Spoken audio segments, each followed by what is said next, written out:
Alright, so let's make this in Blender. Step 1. Download two car models, and if you're skilled enough, just make your own. You lazy ass artist. Okay, now step 2. Add two planes and place one under the car and the second one behind the car. Now step 3. Reduce the world strength from 1 to 0 and just don't ask me why, just do it. Now step 4. Add an area light and scale it and place it on the top of the cars, and make sure it's facing between them.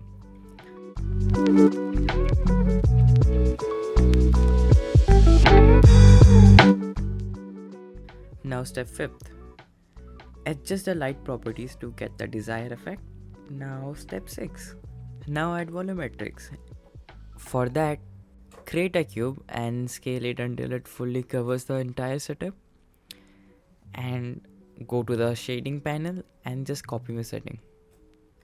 Or if you want a detailed video on volumetrics, I'll make one. Just leave a comment.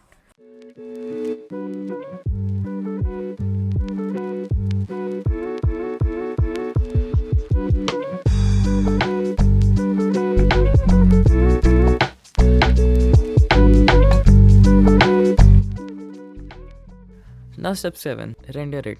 You're done. Well, actually not. The last step is color grading and adding extra effects. For that, watch this video, and also until April I'll only be making these kinds of render, and tutorial will be very short because of my exams. But after April I'll start working on 2 short films, and we'll make videos showing how I created everything and how I found references and more. You also get the access to all the project files.